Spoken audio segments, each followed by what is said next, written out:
People of Reddit, what is a surprisingly unknown survival fact that everyone should know? Pack a whistle. There's no chance your voice will hold out yelling at the top of your lungs, and whistles carry long distances. Especially handy if you have injured yourself and need to rely on others finding you.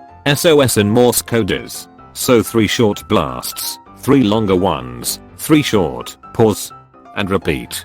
This is an especially handy and harmless device to give kids that are along for a hike, along with, if you get separated, stop walking and blow the whistle lots, and welcome to you. In general, signals in groups of 3 are signs that you need help. Anything that's clearly not natural counts. That could be piles of rocks, signal fires, strips of cloth tied to a tree, etc. Obviously you want it to be visible/audible to whoever might be searching for you. But the group of 3 means that it's not an accident or a coincidence, and so draws attention. If you get stuck in your car in the snow, stay with your vehicle. Hypothermia makes you delirious, and you can wander the wrong direction and freeze to death. Your vehicle is also a lot easier to locate than you are. When I was younger and traveled a lot, a friend from Minnesota told me to keep an unopened bottle of water, a blanket, matches, candle and a rope in the car during the winter months. A wax candle will provide enough heat to keep the car warm enough to survive with the blanket around you. Tie the rope to the car if you get out to relieve yourself, that way you can find your way back by following the rope. If snowing, water, well that is obvious. When wild camping and hiking in Scotland, some Dutch outdoor guy told us to always keep tampons to start a fire. He was so right. In a wet environment where all the leaves and branches are moist and the wind blows like crazy, we sometimes needed 5 hours to start a fire, and we needed the fire to at least have a warm meal in the night. Fear the best fire starter. Feel lightweight and tiny, easy to carry. You can pull them apart and there's a lot of easily burning material that you can use as a fire starter. They also frequently come in sealed plastic wrappers, so are basically waterproof. Most subway platforms have a space for a person to crawl under in case they fall on the subway's tracks. So if you fall off the edge of the platform and onto the tracks, instead of trying to climb back up, if you see a train coming, there's a crawl area underneath. It might be tight and you'll certainly get dirty, but better than dying. Nice to see an urban survival tip. Not as interesting as drinking out of elephant dung, but definitely way more applicable to most people. Here's one you can use every day. Know your exits. People will naturally want to go out the way they came in, because it's the only exit they remember, especially at places like concert venues. You don't have to be paranoid, just take a quick glance and make a mental note. In the off chance an emergency happens, it could mean the difference between a swift and safe exit or being trampled in a panicking mire of people. Edit. I'm having a lot of fun reading all the replies that came in overnight. You guys are awesome. While I'm here, I'll add that exits and employee areas are fair game too. That's something my dad always drilled into our heads anytime we'd go to any big events, and he'd always bring a small flashlight. I've never had to use an emergency exit, but I always make a point of finding the nearest one. During the winter, it is way better to be slightly cold than it is to sweat. If you start to sweat, you can go hypothermic way faster. Reminds me of a quote from Bear Grylls. I need to work quickly before hypothermia sets in. But not too quickly, because then I'll start to sweat, the sweat will freeze, and then hypothermia sets in. If you somehow are in a situation where you feel like you could drown and have no energy to go on, turn on your back and do the backstroke. Saved my life while at the beach last week after getting sucked out by a rip current. Float for your life. If you are drinking plenty of water but still showing signs of dehydration, headache, fatigue, muscle aches, blurred vision, stumbling around, you may be low on electrolytes. Salty foods can really help with this, but oral rehydration salts such as Pedialyte work even better and should probably be in more people's backpacks. Disclaimer, those symptoms aren't limited to dehydration and can also occur due to heat exhaustion, hypothermia, or altitude sickness. You just solved a big problem for me. Holy shit. I forgot about my salts. Exposure and dehydration will duck you up much faster than hunger. Bring spare socks. Your feet will rot if you don't. and making shelter is more than just a roof over your head. You lose more body heat to the ground than to the air. Proper bedding is just as, if not more, important than having walls and a roof around you. Barrel cactus in the Sonoran Desert are not full of water as is commonly portrayed. Instead they are full of acidic solutions that induce vomiting and diarrhea if consumed. These can easily be fatal for a dehydrated person in the desert. The barrel cactus fruit, by contrast, is one of the most agreeable edibles in the cactus world. They are easy to pick, thornless, and tasty. I was led to believe that you should drink cactus juice. It'll quench you. Nothing's quenchier, and it's the quenchiest. When defending yourself, there is no need to fight fair. I tell my son, 14, this. Obviously you do not get violent until someone else does, but if someone has the intent of hurting you, it is fair game to punch them in the balls or worse. You can squeeze relatively safe water out of moss. Obviously you should still boil it, and it's going to have some dirt, but it's way better than drinking out of a steam or puddle. The amount of research I've done on moss for my thesis proves that this is indeed a safe method. If you accidentally disturb a beehive or wasp nest and are being swarmed, do not run for water. It seems intuitive that jumping in water will keep the bees off you, but actually they will wait for you to resurface and resume stinging you. Instead, run as fast and as far away as you can. Bees/wasps are territorial and will not easily leave their home range. So once you leave their comfort zone, you're pretty much safe. Or set yourself on fire. Taps forehead. A mirror is the best way to signal for help. You can use the reflection of the sun directed at a boat or plane like your sibling were to annoy you. The proper way to use a mirror to signal for help is to hold up one hand with a peace sign and position it so that whatever you are trying to signal can be seen between your fingers. Then shine the light from the mirror on your fingers. This guarantees that whatever you are signaling can see the light. Just because you're drinking water doesn't mean you're safe. You need to take in salt as well. I've seen this kick people's Z's big time. They drink and drink and drink water, but still overheat/throw up/par out because they didn't take in any salt or electrolytes. I didn't learn until I started taking holidays to hotter places than normal that I can be quite sensitive to the heat. I thought I was doing a good job looking after myself and drinking plenty of water, but 2 holidays in a row I ended up throwing up from the heat and honestly feeling pretty chizzy. After the second time I did a bit of research, how to better look after myself. Again, I was drinking plenty of water, so I wasn't dehydrated, and found out that throwing up from the heat can be a symptom of drinking too much water without replenishing the salts. Started making sure to drink things like Gatorade and adding little sports salts replenishment to my water, and haven't had a problem since.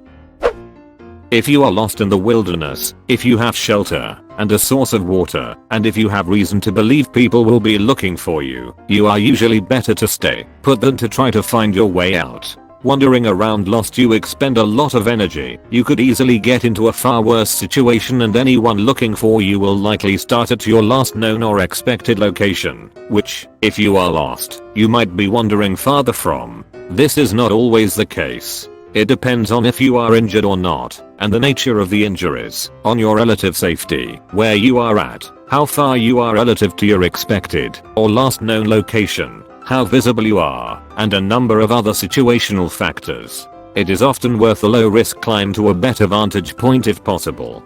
People have died a few hundred meters from a road, which could have led them to safety. I've participated in a number of lost personnel searches. This is very good advice. If they know what area you were in, they'll simply grid it off and start doing line searches. If you stay stationary, they will find you. If you move around, you could move out of the search area or into an area they've already searched. Stay in one spot if you want to live. The ability to weave, looked at as more of a craft than a survival skill. But my grandma taught me that if you can weave, you can make clothing, shoes, traps, shelter, etc. with nothing more than the vegetation on hand. This was hammered home later when watching that show with naked survival people. The guy harried the girl because she spent most of the first 2 days weaving, but in the end he had to be taken out because he was sick, yet she was having crab for dinner. Found it. Geez. I'm just watching the naked guy as he gets more and more sunburned through the clip, and she makes cooler and cooler things. Yeah, too bad it. I apparently good can't word. If you're about to par out from being exposed to heat, pour cold water on your forearms. Ice works even better. This is an old farmer trick. You will feel the effects immediately. You will stop being dizzy and feel better almost immediately. I've also used this to cool down or warm up in general. Cold in the office, but forgot your coat? Take a bathroom break and run warm water over your wrists. You'll be toasty warm in about 2 minutes. Edit. Thanks for the gold, kind stranger. If you hear of a mass shooting currently taking place in a location where a loved one is, like their workplace / school / church / the mall they said they were visiting / etc. You may feel very tempted to call them. Don't. If they're alive, they're hiding and trying to stay invisible. If their phone rings or even vibrates, it will draw attention to them, quite possibly that of the shooter or shooters, and give away their hiding space. Don't try to contact them at all until you are certain that the perpetrator or perpetrators have been stopped. Years ago I got a Verizon Casio phone. The thing was great, waterproof, shockproof, and one of the first phones to have a dedicated flashlight button which turned on the flash. Bad thing, had a 911 mode, which when you dialed 911 would make a loud police siren noise, unable to be turned off, even if you were in silent mode. I found out one day when I hit a deer and had to call 911 because I didn't know what town I was in. Went online and found a story about a lady who was put in danger by the same feature. I returned the phone very quickly as I live alone, and if someone was to break in while I was in bed and I heard them, they would be able to hear this siren whooping as I called 911 to whisper there was an intruder in my home. Verizon claimed it was mandated by the FCC, but it turns out they misunderstood the requirement. Edit. Wanted to add, unless you hear someone talking to 911 on a phone, don't or anyone else called and call yourself or order someone to. About a year back I was behind a public transit bus that had call 911 sign and a white strobe flashing, and while we were on 4-lane roads with hundreds of people parking, when I parked the bus, there was a similar message and strobe on the front display. I was the only one to call 911 as they called me back to see if I was still in sight of the bus. Not sure what exactly happened, but about 3 to 4 minutes later the police pulled the bus over. It took me over a minute to decide to call 911, but I'm glad I did. Very rarely are people mentally prepared to fight a naked man. My buddy's fight strategy is to take off his shirt in a fight. If the other guy still wants to fight, he takes down his pants. I've rarely seen it go past there. I have been planning an expedition to the Arctic. Hailing from a bearless UK, I had to research polar bears and how to prevent being mauled to death. I was quite surprised to find the survival rates of bear attacks differ mildly depending on what you use.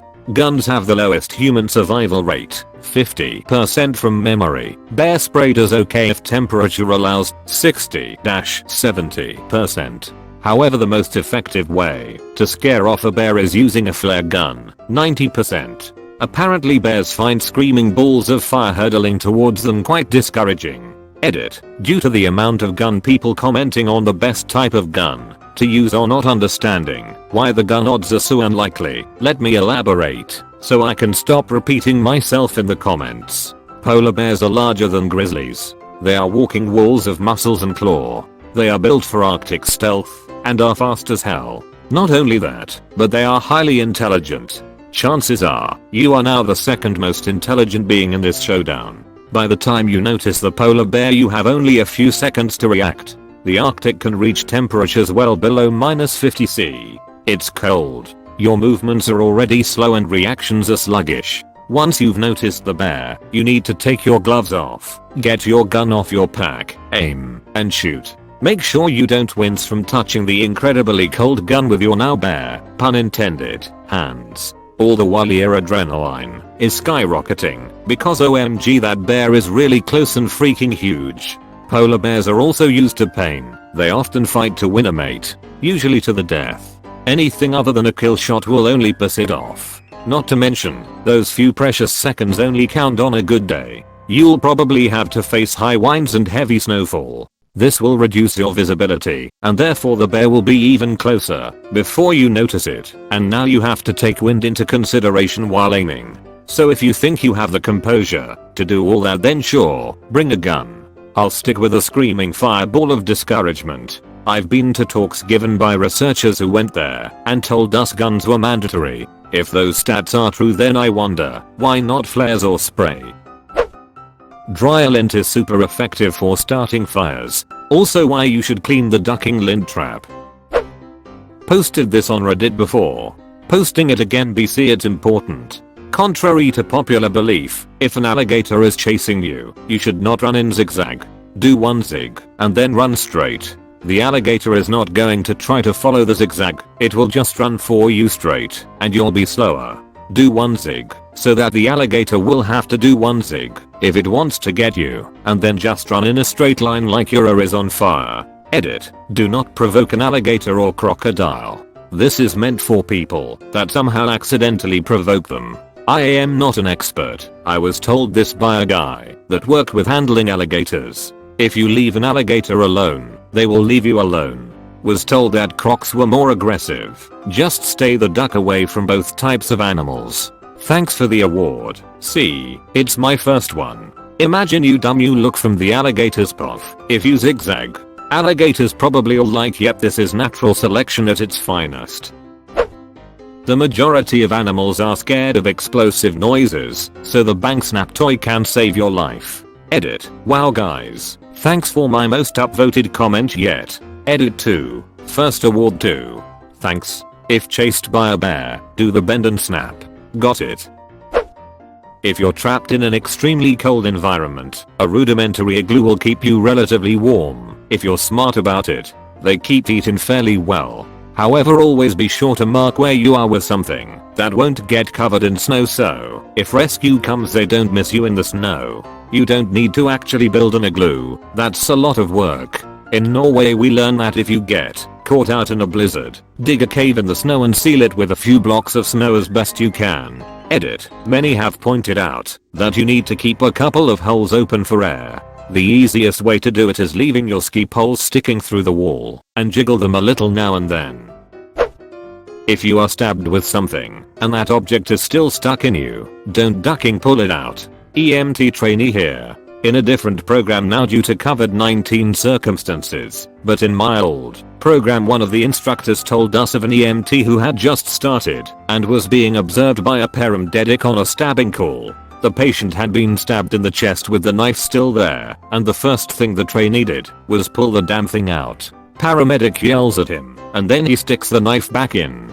Patient ends up dying, and the EMT got charged with manslaughter. Edit. This really was a story I was told by a previous SEMS instructor, but if others have heard it, it could be a scared straight sorta urban legend. And holy chiz, I've never had this begin in barks or upvotes. If you don't know for sure what you're eating, most animals are safe to eat. Most plants will make you sick. Clearly hundreds of exceptions. But if you know nothing, steer toward killing Bambi before eating leaves. Also, a diet of solely rabbit will make you stupid and dead. Something apparently seriously lacking in THR nutrition provided. I saw an account of an experienced wilderness guy who could catch loads of rabbit and nothing much else. Kept a diary. Coherency of the writing deteriorated, then stopped. Edit. I tried to find the document I saw it in, but can't.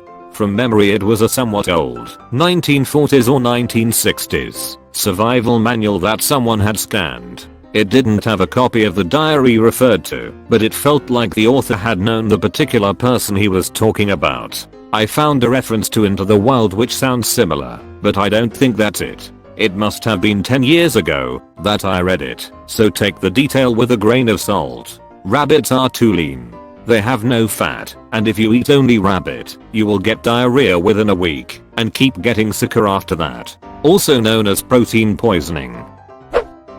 Don't duck with garage door springs. Holy hells, this. My boss degloved his left hand trying to remove an old garage door spring, not at all pretty. I used to be in military cadets when I was a teenager. The most important thing I've been taught to take care of is my feet. He mentioned how, if you're gonna wash one thing, that it should be your feet as you take them for granted. Think of how difficult it is to get out of a survival situation where you have trench foot. Even if you're in a spot where you can't wash your feet, just take your boots/shoes and socks off and let them air out and dry. I've got two. If you are ever caught in a rip current, swim perpendicular to it. If you swim into it, you will die. If you let it carry you out to sea and aren't a strong swimmer, you will die. If anyone ever is trying to get you to a second location via abduction, fight like hell and make a massive scene. Even if you are killed on the spot, that's better than whatever thief got in store for you. I've been caught in a rip current. This advice is incredibly useful to know, because without it, you're also going to panic real hard when swimming towards the shore doesn't work. A towel is the most useful thing to have. You can dry yourself if you are wet, but it is also a blanket if you are cold, can give shade if it is warm, or you can use it to wipe your sweat. It's a hat, a cushion, a bag. Wrap it round your head to ward off noxious fumes, or avoid the gaze of the ravenous bug-blotter beast of Troll. To come to mind, hypothermia can strike extremely quickly, even when temps are well above freezing. In fact, it's said that more people die of hypothermia in summer than in winter. I've experienced it several times. Wind and a sudden cold rain are the common denominator. Here's a great first-hand story of a guy who experienced hypothermia on a 100-degree day in Virginia. So even in the summer, be very careful about hypothermia, particularly if you're going into higher elevations. The vast majority of people I see on day hiking trails seem to be completely unprepared for any change in weather. They're worried about bears, but not about rain. Totally backwards. Here in North America, hypothermia is almost always the greatest danger when you're doing stuff in the outdoors. When I'm doing a multi-day backpack or canoe/kayak trip, I always pack a set of dry, non-cotton thermal underwear and wool socks in a small dry sack, not to be touched unless everything else is soaked and I'm shivering. To date, that's happened twice, and I've been extremely grateful to have it. Short hikes are, in my experience, the most dangerous. This is because we tend to not take them as seriously. A person going on a 2-hour hike will likely not pack much, may not take a map or even really consult a map, may not tell anyone where they're going, etc. They may think that a liter of water and their cell phone is basically all that they need. All it takes for disaster to strike is getting off the trail and getting turned around and or for an ankle or leg to get broken. Throw in dampness and a miserable night of shivering. Hypothermia can strike at temps well above freezing, especially if you're wet, and suddenly that person is substantially weakened less than 24 hours after setting out. Here in the PNW, it happens all of the time. Somebody will venture off of a well-established day hiking trail, not respecting the fact that it's a rugged semi-wilderness all around them, and they'll get turned around and suddenly find that their phone lost coverage in all of those mountains. They'll start wandering. They'll do something stupid like follow the river to civilization, which in the mountains is generally horrible advice. And cue the rescue team.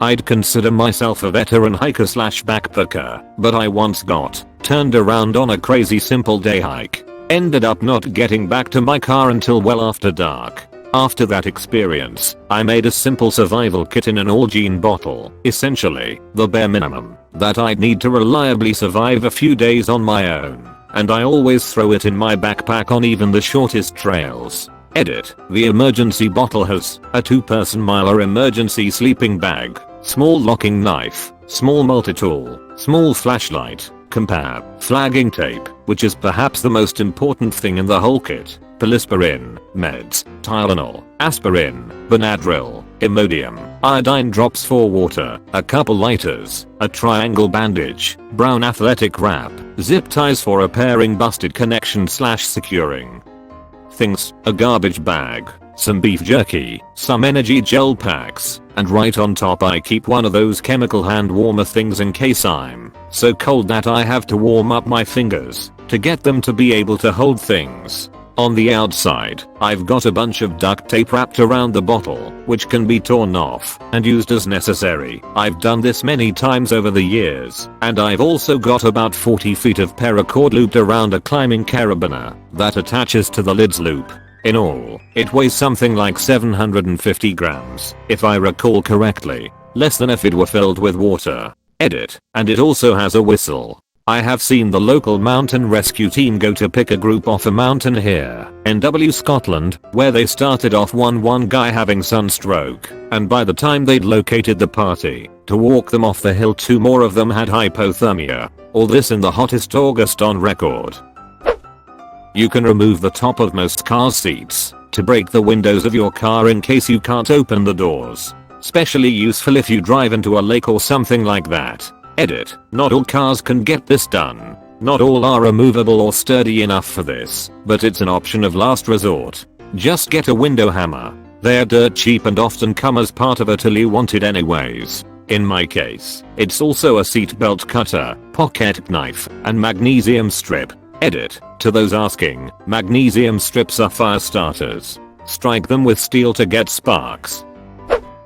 Water filters are really easy to make. 1 layer of gravel and a layer of sand split half and half on your container will pull most stuff out. Just boil the water before drinking. Glaze lenses can be used to start a fire. Think magnifying glass, much easier than the 2 sticks method. It's better to run a little colder when outside in winter than to sweat. If you sweat and you have no shelter, you die. Being colder just burns more calories. To a degree, applies at any temperature below +10°C generally. Irrigation canals and culverts make mediocre shelter from tornadoes, but better than nothing. Lay flat and point your feet in the direction of the wind, if in an open ditch. Same advice applies for explosions. Lightning will strike the same place twice. Coyotes are not friendly nor willy. If lost in the wilderness, order of survival is shelter, fire, water, or security, food. Half of surviving is staying positive. Landlines will work if the power is out. Edit. The glaze trick only works with certain prescriptions, but I have also been told by an internet stranger a drop of water on the lenses will make it work if you're nearsighted. Never tried this myself though, so take it with a grain of salt. A lot of landlines are now VoIP internet phones. These are power dependent. I didn't realize this as I live in a province the physical size of Texas, size of France for our European friends, with only a little over 1 million people in it. We are a little slow on the upgrade outside of major centers. Edit 2. Water filter details. You'll need a waterproof container. Poke holes in the bottom and fill 1/3 to 1/2 ways with gravel. Fill the rest with the finest sand you can find. This will pull things like large sticks, some parasites and mud out of the water. You might have to run it through a couple of times if your container is smaller, like a water bottle. It isn't guaranteed to remove bacteria, smaller parasites and viruses out though, so boil thoroughly before drinking still. Most chemicals like pesticides will make it through as well, so try to avoid water sources downstream of agricultural areas. Bonus points if you add a layer of crushed charcoal in. It will help filter out some of the smaller stuff and absorb some of the pollution in a water supply as well. Charcoal layer should go between the sand and the gravel. Then simply flow water through it. The idea that lightning doesn't strike the same place twice has never made sense to me. If that were true, why would buildings have lightning rods on them? Cut 4 times the firewood you think you'll need. But now that you know this advice, you'll increase the amount you need by 4 times. But then that would be the amount you think you need, so you'd cut 4 times that. BRB, just cut down every tree in North America. If you ever fall off a ship/ferry at sea and were lucky enough to be spotted, don't try to swim your way to safety. The more you try to swim, the lesser the chances of survival. Just try to keep afloat and conserve energy and body heat while rescue team do what they're supposed to. Unless you are in hypothermic waters, the best bet always is to stay afloat without trying to swim to somewhere. This information about falling overboard, hypothermia and conditions, survival at sea etc. are based on my own experience of 12 years sailing on merchant ships like this. Edit. PS. Disclaimer, the link will take you to ship's video on my own YouTube. Making these videos is just a side hobby. As someone who spent a little too much time at the helm of a ship in the US Navy a while back, I would also like to add that man overboard maneuvers are a hell of a lot easier when I don't have to worry about your dumber trying. to get back to the ship and accidentally swimming into the screw. If someone sees you go in the drink, ideally they should ring up or stop and swing the stern away from you. But if they don't, and you try to swim back towards the vessel while still alongside it, you're probably gonna get real ducked up. Every part of a dandelion, from the flower to the stem to the root, is edible. Dandelions taste good. A red line just under your skin, starting at a cut and tracing its way up your limb, that's blood poisoning. Go get medical help right away. Actually, it's the infection migrating through the lymphatic system, but still, seek medical help immediately. I took an interesting thermal picture of my hand when a puncture wound became infected.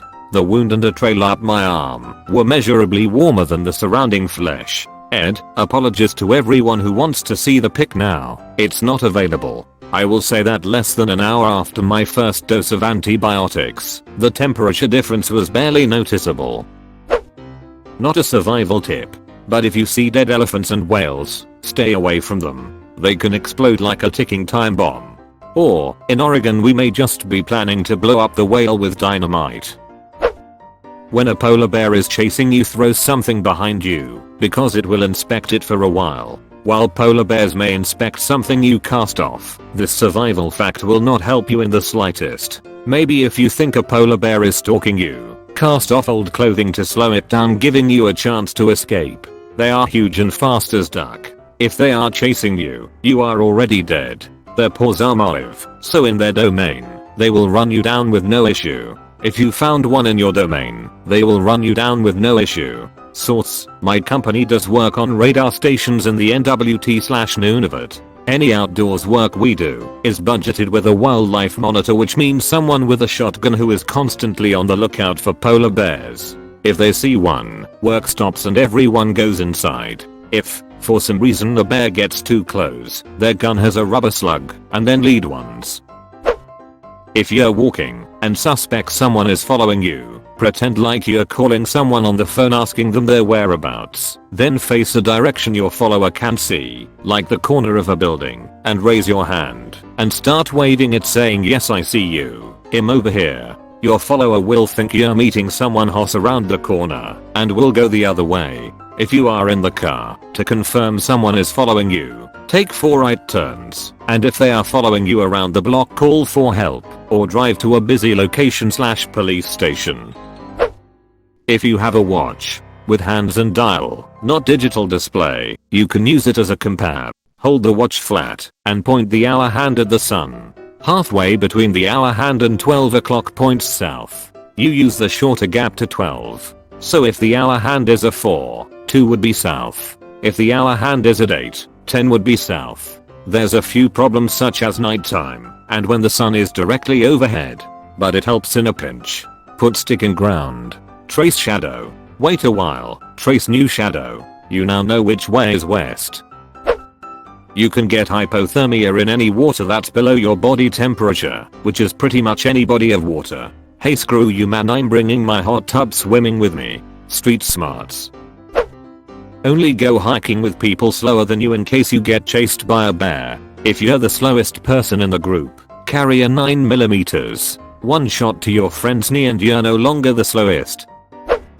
If you are ever involved in gunfire or a shooting of any sort, a sharp cracking sound means the gunfire is aimed at you. A deep thumping noise means the gunfire is aimed away from you. Can confirm, and your first thought is who the duck is lighting fireworks. Even if you know the sound of gunshots very well, the first thought is never, "Oh, someone is firing a gun at me." It takes a few full seconds to realize what is happening, and by then the shooter has already exhausted a magazine and is likely reloading the next one. Your body and mind will always turn toward the attention. Make a note of that direction and then run the opposite way. Ideally, know your nearest exits at all times, because large events and festivals are often fenced in. If you get 20 people to push a fence over, it's really easy to do so. Just yell, "Push the ducking fence." Stampeding people running for their lives are a nearly unstoppable force. Source: was in the Gilroy Garlic Festival shooting. Elevator staff. The star symbol on the elevator panel indicates the floor. That is the most direct route to outside. Fight back hard. Don't give up because you think they'll go easy on you. Summon every last bit of energy against your oppressor and fight dirty. Go for the eyes and don't hold back. Try to push them into the back of their skull or kick/elbow the groin. Either one that is accessible. If you are disorientated underwater, hold your hand over your mouth and exhale lightly. Bubbles go up. If you are disorientated on land, you can let some spit dribble out. Spit goes down. What if you're disorientated in space? Smart guy. Checkmate. The rules of bears: brown, lay down black, fight back white, say goodnight. Gummy, get in tummy. If you are in a car that drives in water, it's better to crack the glass before it sinks. At that point you cannot open the door due to pressure. You want to stay relaxed and let the car fill up with water. Once the car is filled up with water, you will be able to open the door and escape. So stay relaxed and face the music calm. It might save your life. Also, if you have to drive across something that is deep enough to submerge your exhaust pipe, do not under any circumstances let your engine cut off or stall, or else your motor is ducked for life. Anything standing its ground and being loud just wants you to leave. If you don't, they will attack. When they are relatively quiet, they have already decided to attack. This goes for humans too. I should add that for many African animals, the best action is to simply stand still until the animal finishes its tantrum and leaves of its own accord. I say this as someone who has been stormed by elephants many times. If I had started to move out of the way too early, I would have been trampled. There is one exception: hippos are evil, and they don't even have the decency to eat you after smooshing you all over the ground. Lead the pack. If scared of snakes, you'll disturb them, but the person behind you is more likely to get bitten. Mountain biker from southern Arizona here. In the summer, we trail ride at night to avoid the heat. When on single track, whoever is behind the guy in front is in snake bite position. We've all at one time or another had to bunny hop a rattlesnake. If you are at the beach and see the tide going really far, like you can see abnormal amount of beach where the water should be, run the duck away and get to high ground as quickly as possible, because a tsunami may be coming. If you can see that tsunami wave crest approaching, it's already too late. That wave is much faster than you. If you get buried in an avalanche, let your spit dribble out of your mouth so that you know which way is up and down. Unfortunately, if you are completely buried, you likely won't be able to move any part of your body at all to even attempt to dig yourself out. Snow basically turns to solid concrete as soon as the avalanche stops moving. You had better hope you're with people that have proper avalanche rescue training and equipment and can act fast. Just because some place looks familiar doesn't mean that it's necessarily the right way to go. It could very well mean you've just been lost there before. If you want to prevent being the victim of a crime, it is your subconscious that is going to tell you that you are in danger. You will think something isn't quite right. If you ever have a feeling that something is wrong, get out of there immediately. That's millions of years of instincts. Gotta trust that lizard brain. You cannot suck venom out of a snake bite. Walk against the flow of traffic. I'm shocked at how many people I see walking with traffic. Edited to add for clarity, the flow of. I've always heard you're supposed to walk towards traffic, and if you're riding a bike, go with it. If you're walking against traffic, you're able to see cars and jump out of the way if one comes towards you. Biking with traffic, because impact won't be as bad compared to a head-on collision. Always be wary of children that have lost their parents, as it's a common ruse for abduction, especially if the child tries to lead you somewhere. What you should do in those situations is keep the child with you and contact emergency services. It may be in your instincts to follow a lost child to where they claim they last saw their parents, but it isn't worth the risk. Let the authorities take care of it. If the child is lost, you'll have helped them. If they aren't, you've dodged a bullet. Always play it safe in situations like that. What kind of Eastern European horror town do you live in? Don't take survival advice from strangers on the internet without verification. I'm going to have to verify this. Until I do, I'm just going to do all these things. Fritters, but really most potato chips work well as fire starter in a pinch. So not only do you have a tasty snack, If it's raining, you can make fire pretty easy without have to try and find dry wood. I always carry a couple cotton balls dipped in Vaseline in a Ziploc when I go backpacking. Even in high wind situations above tree line, I can get a fire going in one attempt with one of those.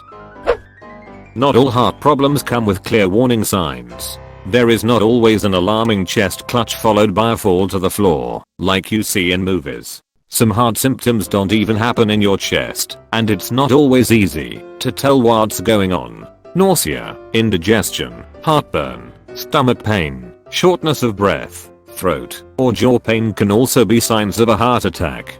These symptoms can also come from IBS, or GERD, or IBD, or food intolerance, or anxiety. If you are walking home alone, always leave one earbud out. I walk to and from work every day and I have to consciously remind myself to take one out every few minutes. We don't even have sidewalks for the most part, so I really should train myself to just do it, but goddamn Volbeat likes to bounce their beats around. Never, ever, or a woman is pregnant. Better to just play dumb until she or someone else confirms that she's expecting. I've seen this happen, and it's never pleasant. Worked with a pretty young woman of normal weight and proportion, but she happened to have a little pouch under her waist. It's just how her body was built. Some people have no chin, some a hooked nose. She had a slight bulge in her abdomen. Anyway, a client came in one day and asked when she was due. Under no circumstance did it appear she was pregnant. The little pouch wasn't even in the right place, which would have been higher on her body. You could hear a pin drop as her face fell. I remember apologies from the client, but it was horribly awkward. If he had been smart, he'd have kept his mouth shut, but he could have salvaged it by saying, "I thought so and so said you were expecting. I must have gotten the name wrong." So yeah, don't ever ask a woman when she's due. If you ever fall into freezing water and need to warm up fast, don't rub your arms. Put your hands and arms near your core and heat up your chest first. That will keep you from going into hypothermic shock. Learned this one from Batman. I'm a little late to this thread, but I've hiked and backpacked thousands of miles over the years, and the simplest thing that could make or break your survival in many outdoor situations, especially a lost in the wilderness situation, is a band-aid. Always bring a band-aid or moleskin hiking. Not for cuts, per se, but for blisters. If you start to feel irritation when walking long distances, you have to address the spot quickly. A blister can absolutely debilitate even the most in shape, athletic people. It's what every seasoned hiker learned the hard way at some point. If you get bit by a venomous snake, the best course of action is to get to the hospital as soon as possible. Sucking out the venom does not work and could cause an infection. Sucking kits do not work. My EMT instructor held up her car keys during the snake bite lesson. This is all you need to know about snake bite treatment. In terms of shelter, most people immediately think roof and fire, forgetting that insulating yourself from the cold ground at night will help prevent loss of body heat. If you need to use your environment to build a shelter, do not forget to lay a good bed out for yourself. Yell fire instead of help if getting kidnapped. It causes more chaos and attention, and has been proven to be more effective. Plus, humans are selfish. Rape only affects the person being raped. Fire affects everyone in the vicinity. I'm surprised that many don't know the rule of 3, so here it is. You will die 3 minutes without air, 3 days without water, 3 weeks without food. Also, in a situation, it is important to create a shelter first. You need protection first, then you can look for food and water. I also recommend an app called the Flying Survival Manual. When anyone talks about survival skills, everyone jumps to the conclusion is that the scenario is that you are lost in the forest or wilderness or something, and tips are often things like how to read stars for directions, or make a fire out of sticks, etc. Survival skills also apply if you are in a big city, or maybe survival skills in prison, which could include how to stay safe and out of trouble best as you can. Or for those on a tight budget, survival skills could be how to make the most out of what money you have. During a thunderstorm, inside your car is one of the safest places to be. Yes, the metal may attract the lightning, but it will just run down the sides, it isn't going to penetrate. Street smarts 4.0.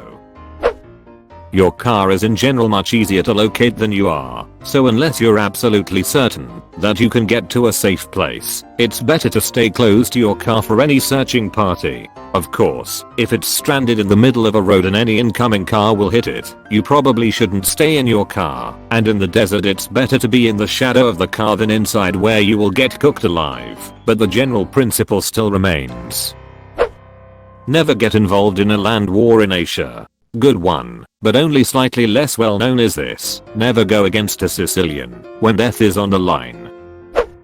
If you're in Japan and you need a place to charge your phone, but you don't have enough money to eat at a restaurant that has an outlet, go to the toilet of your nearest 7-Eleven. They mostly have electric toilet seats. Unplug them and charge your phone there, but remember to plug it back. Wash your hands frequently and wear a mask during a pandemic. If you're really hungry, you can eat the inner bark of many trees. Side note, don't randomly go eating tree bark without knowing what's what. I'm gonna eat all the tree bark and you cannot stop me. If you are stranded in a tropical area near an ocean shore, you can use the light to lure an octopus at night and then spear them. To kill an octopus, quickly reach your hand inside the fleshy hood, grab his innards, and pull him inside out. To kill an octopus, quickly reach your hand inside the fleshy hood, grab his innards, and pull him inside out. Bonus tip: this works to kill most things. D. Make a spear. You never know when you will need to use it. I feel like I should do this now, at 11:30 p.m, in my house, in England. If you or your child almost drowns, go see a doctor, even though you feel/seem fine. If water has been able to enter your lungs, you can be secondary drowning. To clarify, though, so people don't sit there paranoid they're going to drop dead, you will not just suddenly drop. Your child will not just suddenly drop. If you're dry drowning, you'll feel it. The lungs filling with fluid is a sensation that's pretty goddamn difficult to miss. If you begin to have difficulty breathing for seemingly no reason and you've recently almost drowned, then yeah, it's time to be concerned. But if you're asymptomatic, and you stay asymptomatic, you aren't going to suddenly drop dead. Biting is an underrated technique in a life or death fight. How many times in an apocalyptic style world does a character get pushed on the ground and literally just submits to being punched out? Seriously, when someone means to kill you, or advance on your sexuality, bite them. Oh my, you watched until the end? That's fucking awesome, dude. Thanks for watching.